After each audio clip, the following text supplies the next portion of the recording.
We're going to take a look at a character that's been around for over 50 years, has twice changed the tone of how mainstream comics are published, has had 2 movies and 2 TV series, and more to come. We're going to take a look at the key issues of Swamp Thing, and we're going to do something brand new on the channel. We're going to do a read-through of Swamp Thing #1, up next on this video from Bronzeville Comics.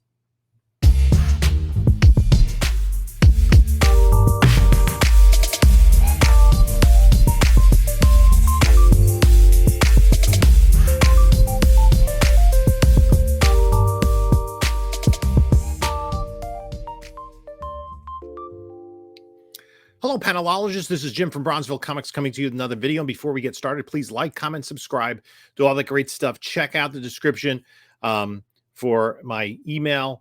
What else am I looking for? eBay store, my Whatnot page, my Instagram. It's all in there.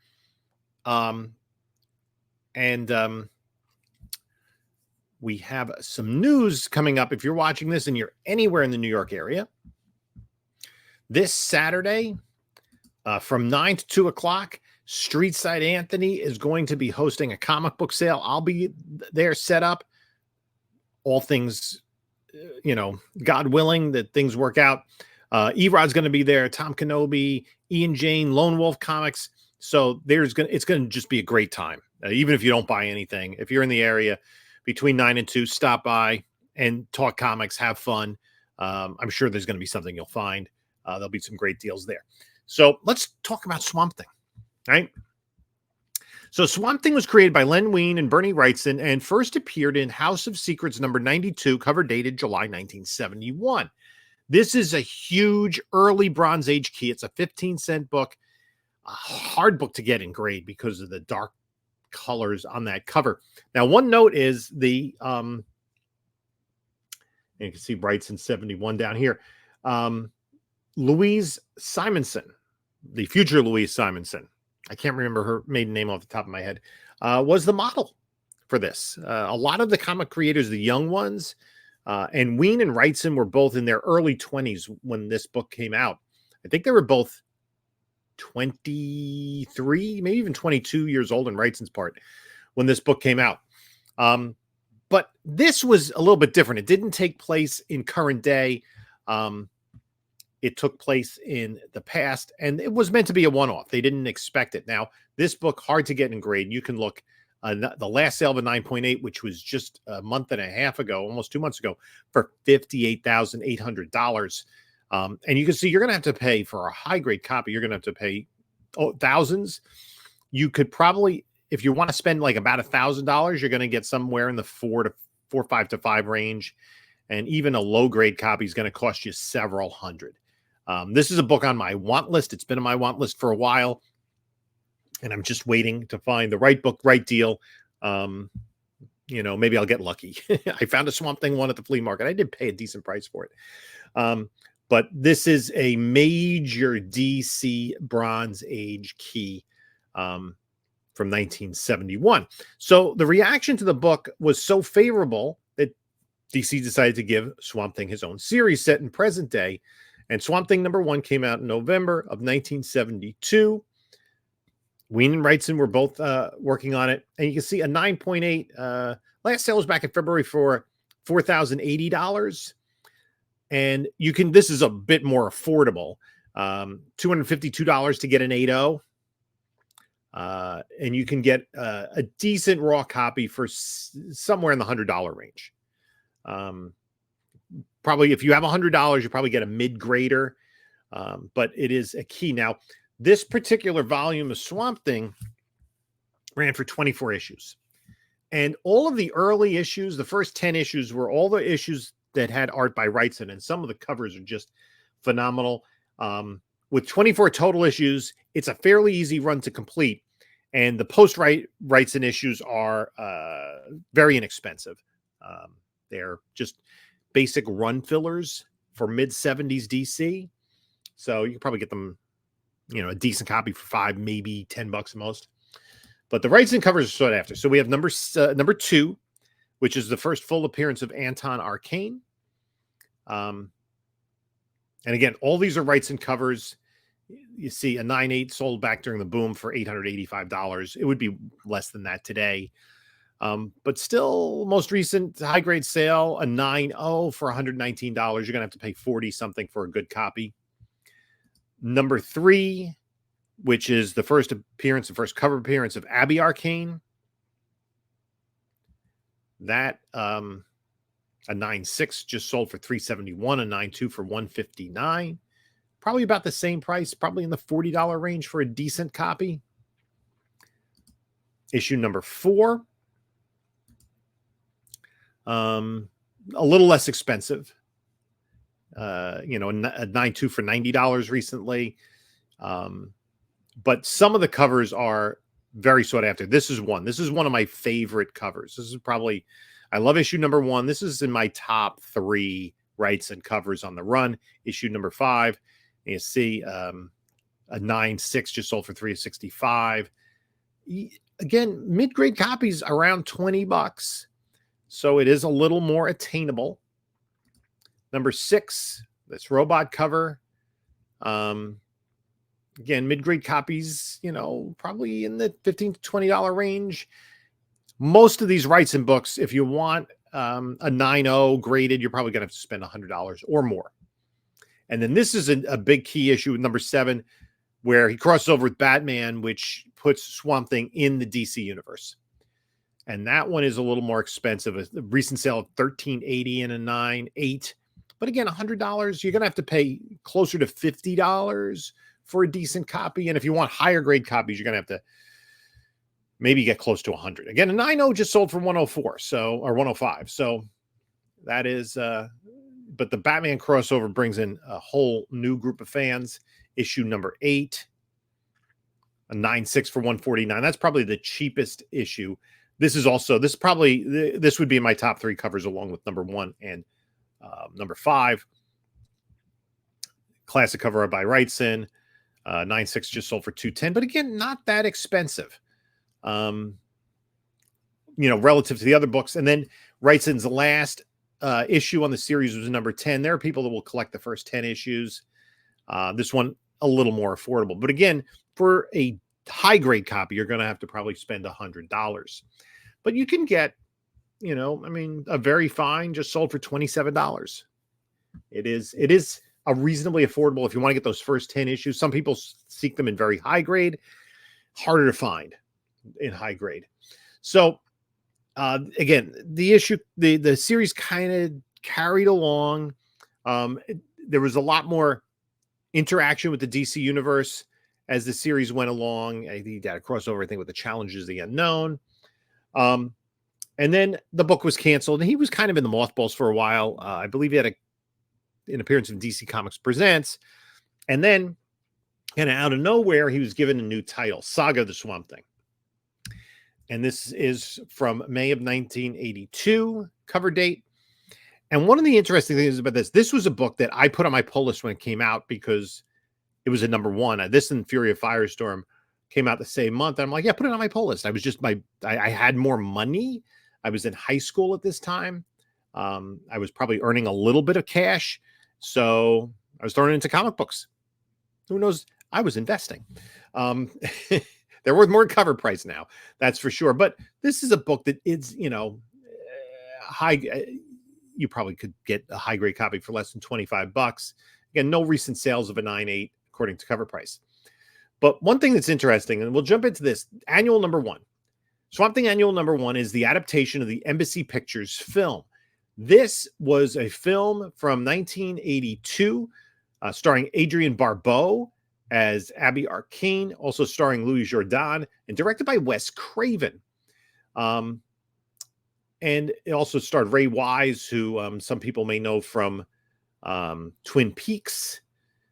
Actually, Adrienne Barbeau was Alice Cable. She wasn't. They changed things a little bit. Dick Durock played the Swamp Thing monster, and we did have Linda Holland in it. And this movie was pretty good. This was a good movie, not a great movie, even though it only has a 5.3 rating on IMDb. I put it as a good, solid 3-star film. For what it was it was pretty good. And again, Wes Craven, was a well-known, well-respected, Nightmare on Elm Street, Scream, People Under the Stairs. He had done was it I'm trying to think. Hills Have Eyes. That was his, or Last House on the Left and Hills Have Eyes. And then he did Swamp Thing prior to Nightmare on Elm Street. So now what changed the entire course of Swamp Thing and changed comic books was Alan Moore came over and was given the assignment of writing Swamp Thing. And he completely changed the narrative. So issue number 20, January 1984, was his first issue on the book. It is a fairly expensive book, right? $30, $40, $50 for a high grade copy. Last year, 9/8 sold for $270.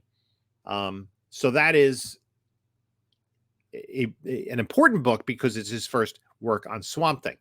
But then the very next issue, he reinvented Swamp Thing, much like he did with Miracle Man. Saga of the Swamp Thing 21 is the reimagining of his origin. A 9/8, very fine, just sold for $60. 9/8, you're going to have to spend, somebody spent $315 last year. This is an important comic book in comic book history. Moore was on the title for about 20 issues, maybe a little bit more than that. He completely changed the trajectory of the character and made the comic stories more mature. Not more mature in terms of violence, sexual, R-rated content, but more mature in terms of the ideas that he portrayed. And it led to there were more mature themes. It led to the Vertigo line of comic books from DC. And it burgeoned new characters and was just completely transformative. He changed the origin of Swamp Thing. He was no longer Alec Holland. And he used a scientific explanation to talk about why Swamp Thing had the memories of Alec Holland. It eventually changed him. He became an elemental. And then in issue 25, it's considered the first cameo appearance of John Constantine, which makes this a fairly expensive book. Again, somebody just paid $50 for a fine copy. You're going to have to pay more than that for a nice copy. Not too many slab copies selling. But and then Swamp Thing Annual number 2 is the first prototype of Justice League Dark because it has Spectre, Deadman, Phantom Stranger, Demon. They're not referred to as Justice League Dark, but it's considered a prototype. 9/8 sold way back. I think there have been more sales of this recently, just not included here in cover price. Not an overly expensive book, but a book that people seek out. And I think if we're going to get Swamp Thing, we're going to eventually get Justice League Dark and a lot of those members. And then issue 33 is this homage to House of Secrets 92. And it does retell his origin. That is a reasonably expensive book, not a huge book. And then the big one in the run is issue 37. Even though he's not on the cover, this is the first appearance of John Constantine, who also has been in movies and TV. He had his own TV series, has had his own movie with 2 different incarnations of the character. This book in a 9/8 is just sold for $1,200. To get a 9/0, you need $250. It's going to be for a decent copy, upwards of $150. You're going to have to spend a couple hundred or more for a nice copy, and even more for a newsstand. Even though it's 85, it's fairly early on in newsstands. But somebody back in the day did pay $2,300. It's not a huge differential, but this is a book to keep an eye out for if you ever see it like in the wild, like at a garage sale or flea market. In any condition, it's worth something. First appearance of Hellblazer. And then in issue number 50 is another prototype Justice League Dark. A lot of the same characters plus Dr. Fate. Zatar is included.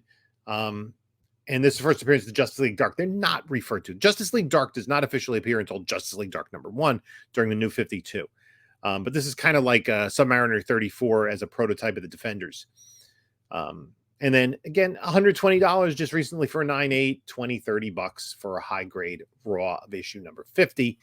Is it worth getting graded? Maybe, maybe not. But what was exciting was Moore was changing the narrative. And he did Swamp Thing before he did Watchmen. And, it was one of his first, it might have been his first work in the US. And, he was changing the trajectory of the comic book industry to open up to, again, more mature ideas. And on the heels of this, there was a sequel film, right? In 1989, right? This is just a few years after this. The return of Swamp Thing. Dick Durock once again playing Swamp Thing with Heather Locklear as Abby Arcane. Louis Jourdan reprising his role as Anton Arcane. But just you can tell by the poster art, why can't men be more like plants? America's favorite superheroes back in action, a cross between Little Shop of Horrors and Incredible Hulk with a light spritz of hairspray. It is terrible. This is, if not one of the worst comic book adaptation movies ever made. It is horrible. 4.6 rating on IMDb is incredibly kind. And the tease of this is in the opening credits, Sarah Douglas, who also played Farah in Superman 2, she's in it, and a lot of lesser well-known actors. One of the terrible things about it is these kids that are included in the storyline. They keep going to these unctuous children in this movie, and it detracts from the storyline.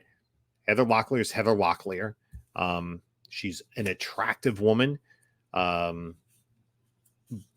acting skills are somewhat acceptable. Louis Jourdan is much hammier than he was in the first issue, and it's in the first movie, but it's just horrible movie.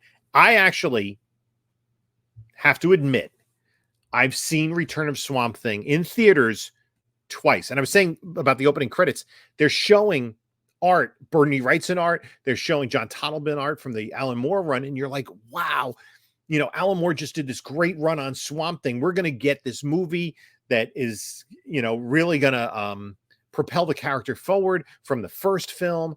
It'll be something interesting. And it was a hot, steaming pile of swamp garbage. I really, really disliked the film. I saw when it first came out and was incredibly disappointed. And then, the brown chicken, brown cow scene makes the little hint in the trailer. Just horrible. And then I did see it the second time, a Riff Tracks version a couple years ago, which it was well deserving of. Then shortly after that, Dick Durock was back as Swamp Thing in a television series. This was a syndicated series that I think it was rerun later on the Sci-Fi Channel. And how many? Let's see. It got a 6.3. It was better than the movie, but it was kind of whatever. How many seasons were there? I'm trying to find the episodes. Episode guide, 72 episodes. There are a lot of episodes of this show. Ran for 3 seasons. It was all right, but it was a big disappointment after reading the Moore run. It could have been a lot more. It was not. So later on in that Swamp Thing series, there are a couple of other keys. There's 90, the first appearance of Tefe Holland, the daughter of Swamp Thing and Abigail Arcane. And you can see this is a hard book to get a 9/8 because of this black cover. I should look at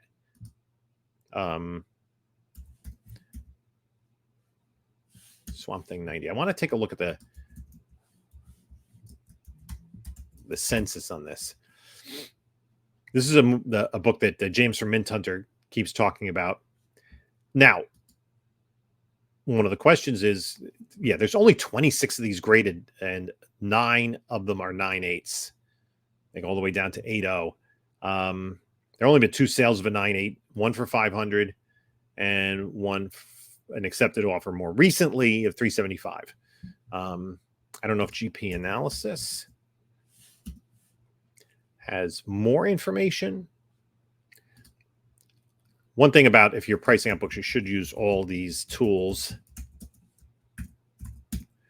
at your disposal if you can to get a full picture of the book. Oh, there was a $225 sale. Only 3 sales at $225, so still worth a couple $100. And then the only other big key is 153. This is a Brian Boland cover. It's imagines a alternate reality with a Nazi America. And you can see even a 9.6 recently sold for $256. So that, because this is also later in the run. This is issue 153. The run ended with 171. Now Swamp Thing has been back several times, and there was a TV series just back in 2019 on, what was it, DC Universe at the time. I think it's on Max right now, but it was really good. Had a nice cast, and Andy Bean is Alex Sutherland, Derek Mears is Swamp Thing. Matt Cable was in it. Madame Xanadu. Will Patton played Avery Sunderland. Jennifer Beals is a Cable in it. Jason Woodrue, Kevin Durand, Ian Zerling plays Daniel Cassidy, who could have become Blue Devil. But the problem with this show was that it didn't last past its first season. Part of it was DC Universe was a kind of an incomplete, unformed situation. And also the tax credits they were getting for filming, I believe in Georgia, they lost and they just gave up on the project. So we will see Swamp Thing again in some form. I'm really looking forward to that when we get him in the DCU. Now, the question is, like, how's it going to affect comics? I don't know. We went through, those comics are already pretty well established keys. I'm sure there'll be more demand once we see Swamp Thing for House of Secrets 92, Swamp Thing 1. Will John Constantine spin out of this? Will Justice League Dark? What other minor characters might they include where their first appearances could have a little bit of play? But what I would think is, so what we're going to do right now is something that I'm doing for the first time on the channel. We're going to do a read-through of Swamp Thing #1 because I just picked up a copy last week at the flea market. So let's take a look at Swamp Thing #1. So here we are trying something new on the channel. We're going to do a read-through of this comic book, Swamp Thing #1, November 1972. The first appearance of Alec Holland as Swamp Thing. This is a really nice copy. I just got at the flea market. It does have a little crease down here, but let's read the book. So that's kind of, get their tape out of the way. We do not play with tape. And need to clean that up a little bit, but all in all, this is a really nice copy of Swamp Thing #1. He had premiered, of course, in House of Secrets, cover by Bernie Wrightson, 1972, and the story is written by Len Wein, beginning a new kind of graphic excitement, the saga of the Swamp Thing, which was the title of the second volume of his series up through issue 37. The darkness cries, a long mournful wail that rises through the gnarled cypress branches like a breath of Hades' wind, skipping over the placid surface of the stagnant mire below. This is Bayou Country, a swampy, desolate marshland forsaken by civilized man and now inhabited by far less demanding creatures. Screaming herons stretch their sleek wings toward the angry heavens. Mottled bullfrogs sing their croaking night song in eager anticipation. Great reptiles loll uncaringly beneath the cloud-cloaked moon. And this night, this rainy, wind-swept night, impatient humanity intrudes itself into this primitive region once more. So we get our splash page really on page 3. Dark Genesis. Humanity and something far less than human. This misshapen monstrosity presses deeper into the shadows surrounding the single wooden structure that rises from the bog, and his puzzled mind fairly crackles with thought. They will return, those who killed me. They will return, and I will be waiting. A new DC Comics concept, written by Len Wein, illustrated by Bernie Wrightson, edited by Joe Orlando. Silently, the creature lurches forward into a driving wind and a rain filled with memories. That house, that smirking shell of a house, stands there taunting me, laughing, and if it were responsible for all that has happened here. So now we go into flashback, and the difference between the rectangular patterns and the panels, and the ones more curved, are telling us we're in flashback. I like kind of this Dutch angle here that Wrightson uses. Color the first day of a bright blue, crisp, shining, full of promise and open-eyed dreams. A juxtaposition between the mood that was set in the first 2.5 pages. Well, Doctors Holland, there it is. Only a refurbished barn, but we didn't have much notice of your coming. We understand, Lieutenant Cable. Washington wants to keep our presence here top secret. Seems we're priority 1 merchandise. Alec, please, you make us sound like something at a shopper's sale. Maybe you are, Mrs. Holland. The work you two are doing in bio-restorative research is invaluable to the government. That's why we're stashing you here in this suburb of nowhere, to keep you out of the hands of other prospective shoppers.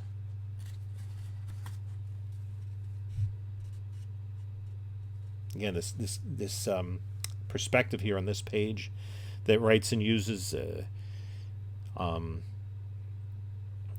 all the vials and the content, the texture of the table, and the juxtaposition between that viewpoint and the background of the library. Oh, by the way, if you hear traffic, don't let it spook you. There'll be a patrol car in the area constantly. Wouldn't want to lose the merchandise. Alec, let's go inside. Gleaming new door hinges whine open as the husband-wife research team enters the resurrected stable, their voices echoing hollow among the rafters. Thought of everything, didn't they? We've got enough equipment here for a dozen Dr. Frankensteins. Seems almost a shame we're not building a monster. Foreshadowing much, my friends? Silly. I only hope they remember to stock a refrigerator, because right now this little scientist is starving. So we established that they're both scientists, even though the... and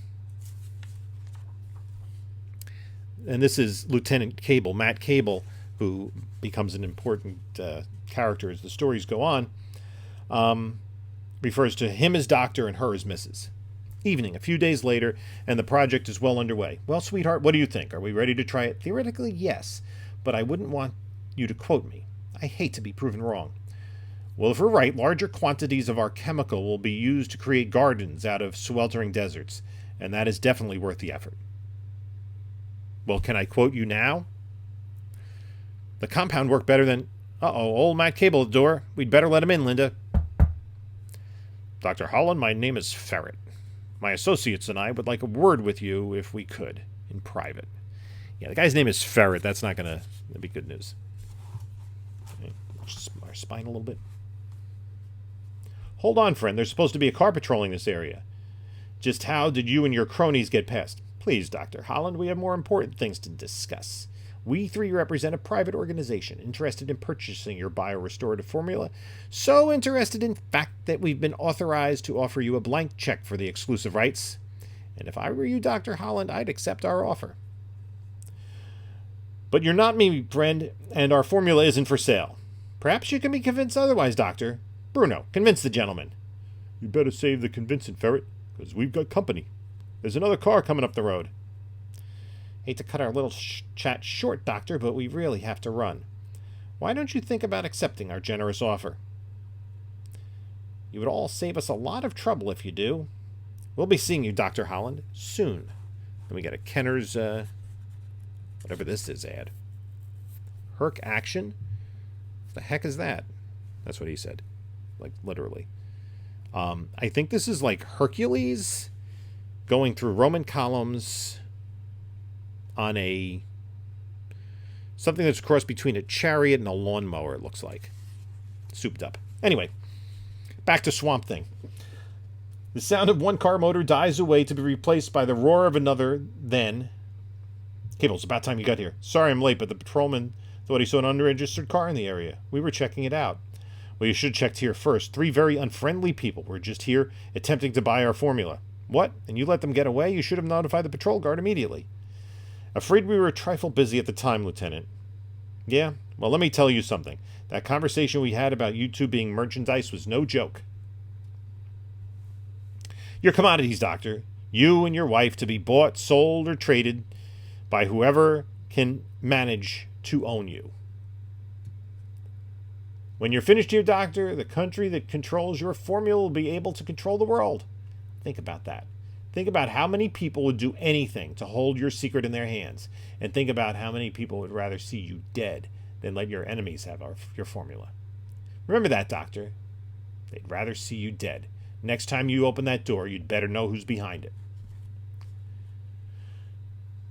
Don't you think Lieutenant Cable's being overly dramatic, Alec? I'm not so sure, Linda. Those 3 gangster movie rejects didn't threaten us for practice. There's... Hey, do you hear what I hear? Something's moving around outside. But it can't be Matt Cable. He drove away 10 minutes ago. Alec, what are you doing? Just taking precautions, Linda. You remember what Cable said. There's something outside that door, and I'm going to find out what it is. But as the wary scientist flings open the door, there's your killer, Alec, an old hound dog. Well, it might just as well be a murderer. The blasted thing almost scared me to death. Let me get these. And this is what I enjoy about actually reading the comics and not the reprints, is like the ads. That's just part of the experience of reading a comic in 1972. So, Alec, how can you say that? The poor darling looks lost and hungry. Can we keep him? Are you kidding? We're off limits to everybody. I mean, look at the mutt. It's dirty and flea-bitten. And don't look at me with those soulful eyes. The answer is no. I mean it, Linda. We're not keeping that. Oh, what's the use? You know, for a woman scientist, you sure fight dirty. You can have the shaggy mutt, and I ought to have my head examined. No, Dr. Holland, you ought to have the dog's head examined. Then perhaps you would find the tiny radio transmitter we planted there. Perhaps, but I doubt it.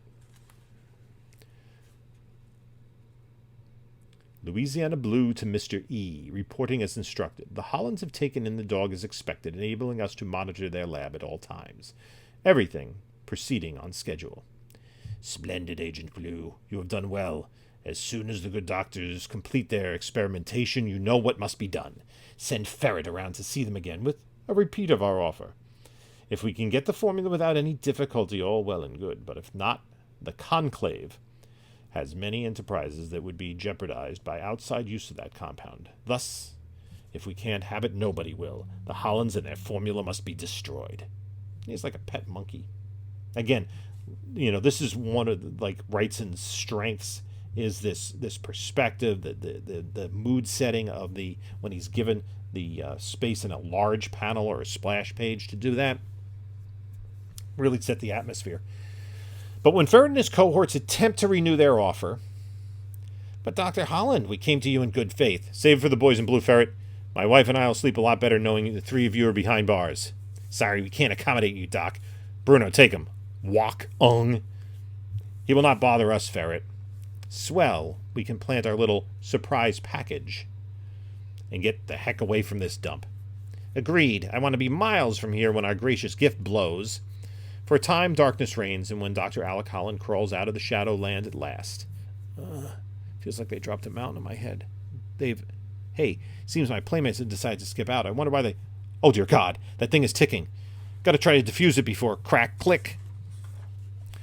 Boiroom. Imagine, now this is really the horror part of our story. Imagine pain so intense it defies description as countless unclassified chemicals seep deep into the throbbing, fume-enveloped flesh. Oh my God. Oh my dear, dear God. Imagine what such terrible suffering can do to the fragile mind, and it drives the stricken body forward, clawing desperately at the cool night air in hopes of some small comfort. Imagine relief as the smoldering man-shape reaches the soothing waters of the ever-present bog, then disappears soundlessly beneath its bubbling surface. Now, just to remind you, this was approved by the Comics Code, so kids were reading this. I don't think parents at the time took any note of this kind of story. Anyway, A bitter wind whistles past the handful of saddened forms who stand together before the freshly filled grave. Poor Alex. If only I had been there, maybe. It wouldn't have helped, Mrs. Holland. Linda, the bomb destroyed every trace of your husband. If you had been there, it would have finished you, too. Come on, let's head back to the lab. Look at this place, spotlessly clean. You could hardly tell a man died here a few days ago. A good man, my poor dedicated Alec. They put it back together as quickly as they could, Linda. Didn't want to lose any time on the project. Of course, the project. That goes on regardless, doesn't it, Cable? Nobody cares about the people that live or die here. Only the miserable project. Afraid so, Linda. But with Alec gone, you're the only one left who can handle it. Now we'd better get out of the rain. Funny, when I was a kid, it used to rain like this, dark, chilling, as if the sky were alive and living felt pain. It feels that way again tonight, and lady, I don't like it. And then we get this great centerfold splash. Rain. Some say it cleanses the all too impure earth. Others proclaim it the sorrow of the gods, regretting the tragedy the golden hands have wrought, the tragedy that has long been known as man. For those who dwell in this timeless land care not for idle opinion.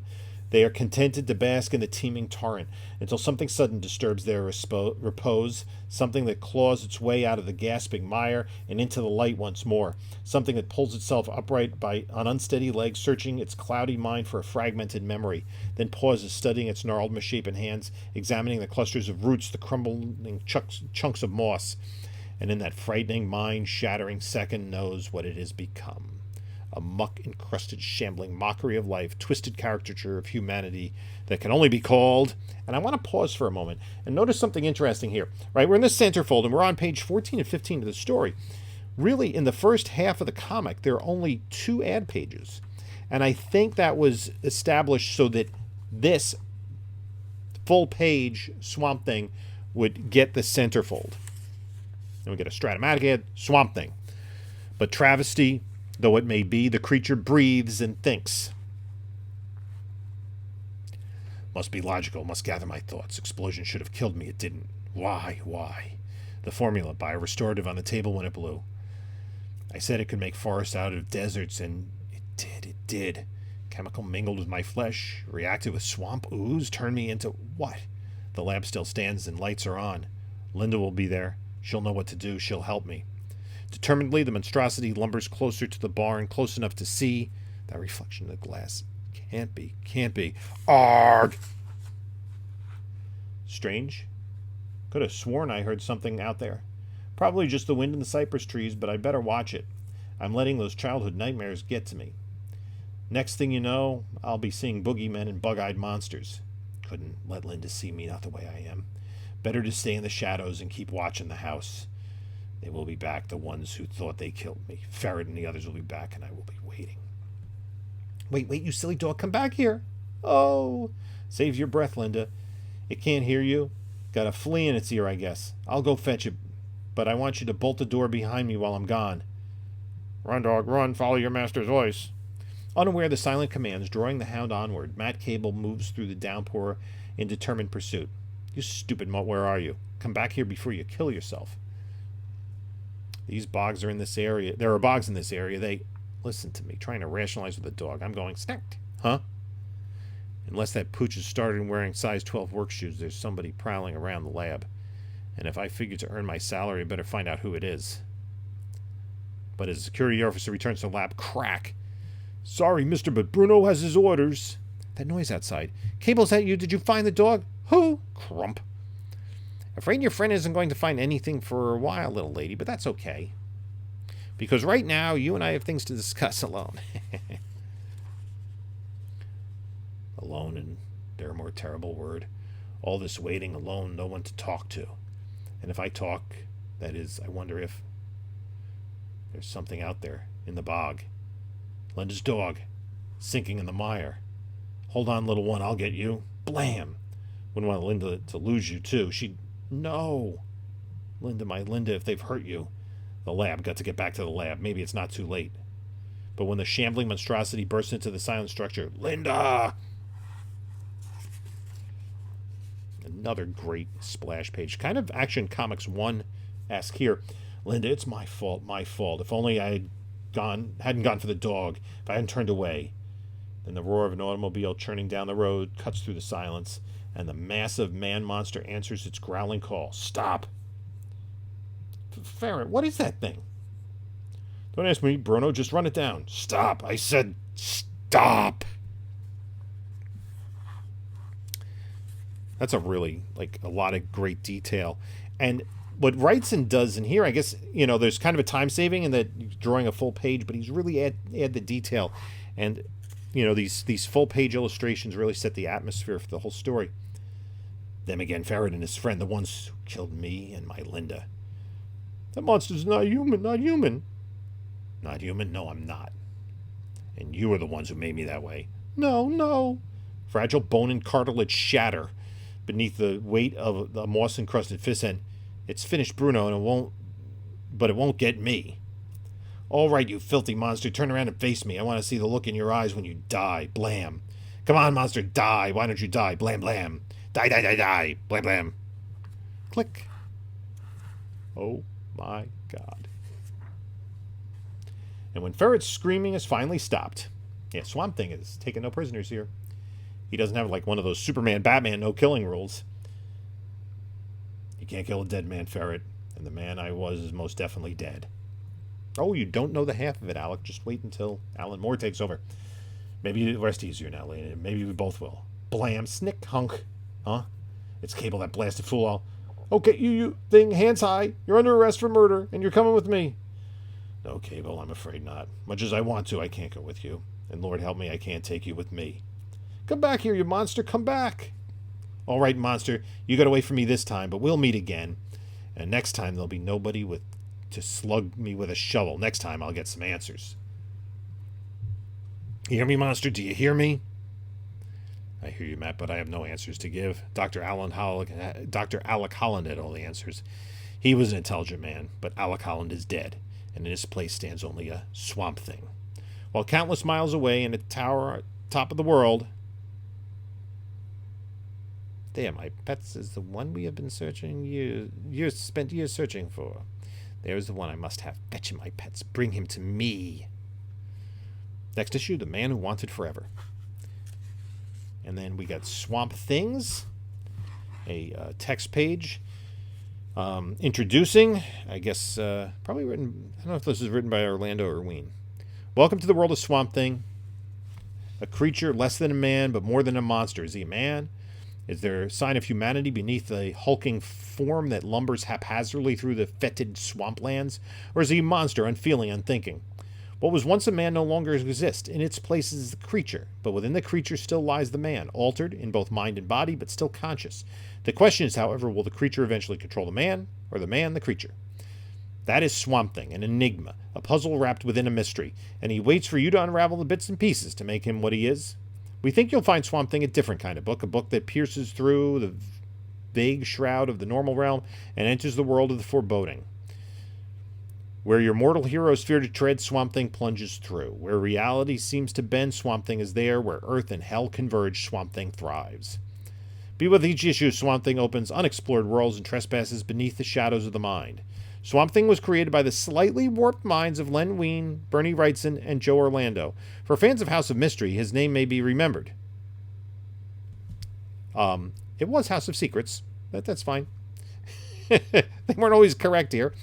A year ago, tragic story of a man-turned-monster called Swamp Thing resulted in the largest avalanche of mail that any mystery gothic story had ever received. That kind of tells you why they gave him his own book. And really, though, it wasn't the Swamp Thing. We know.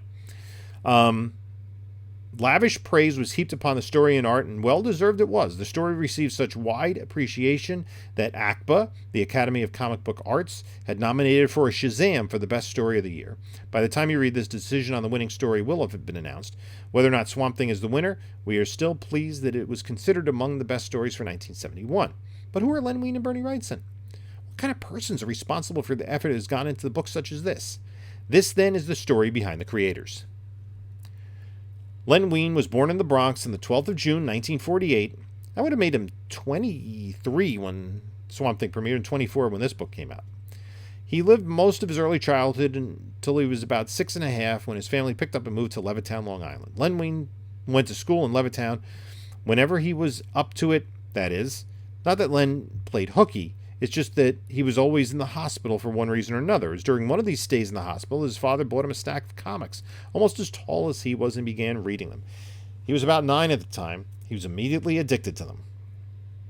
In high school, he was told he had a flair for drawing.